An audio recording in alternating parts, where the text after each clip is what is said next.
Election സംബന്ധമായ കുറച്ച് കാര്യങ്ങളൊക്കെ ഉള്ളതുകൊണ്ട് സാൻവിക്കുട്ടിക്കൊന്നും ഇന്ന് സ്കൂളില്ല കേട്ടോ. അപ്പോൾ രാവിലത്തെ ചായ പരിപാടികളൊക്കെ കഴിഞ്ഞതിന് ശേഷം ഞങ്ങൾ ഇരുന്നിട്ടുണ്ട് പഠിക്കാൻ വേണ്ടിയിട്ട്. വേറൊന്നുമല്ല, നമുക്ക് തിങ്കളാഴ്ച മുതൽ എക്സാം സ്റ്റാർട്ട് ചെയ്യണേ. കുറച്ച് പഠിപ്പിച്ചു കൊടുക്കാമെന്ന് വിചാരിച്ച്. വസുക്കൂട്ടൻ നമ്മളുടെ അടുത്ത് തന്നെ ഉണ്ട് കേട്ടോ. വസുവിൻ്റെ കുറേ പരിപാടികൾ കൊണ്ട് എൻ്റെ കുറച്ച് മിനി അറ്റാക്കുകളൊക്കെ കഴിഞ്ഞിട്ടുള്ള സമയമാണ് കേട്ടോ ഇത്. ഇങ്ങനത്തെ ഓരോ കുസൃതികളാണ് എൻ്റെ കുട്ടി ചെയ്തേക്കുക. അപ്പോൾ ഞങ്ങൾ പിന്നെ വെളിച്ചെണ്ണ വാങ്ങാൻ പോകുമ്പോൾ വസുവിൻ്റെ ടാറ്റ പറയാൻ നിന്നിട്ടുണ്ട്. ചില സ്ഥലത്ത് വസുവിന് അറിയാം എന്തായാലും അമ്മ കൂട്ടൂലെന്ന്. ആ സമയത്ത് വസു നല്ല സന്തോഷത്തോടു കൂടെ ടാറ്റ പറയും. ഞാൻ തിരിഞ്ഞു നോക്കുന്നുണ്ട് കരയുന്നുണ്ടോ എന്നുള്ളത്.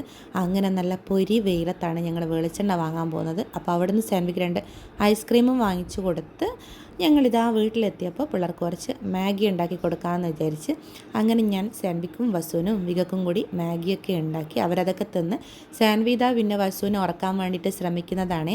പക്ഷേ സാൻവിൻ്റെ എല്ലാവിധ ശ്രമങ്ങളും പരാജയപ്പെടുത്തിക്കൊണ്ട് വസുത പൂർവാധികം ശക്തിയോട് കൂടിയിട്ട് എണീറ്റിരിക്കുന്നുണ്ടേ. അപ്പോൾ ശരി, ബായ്.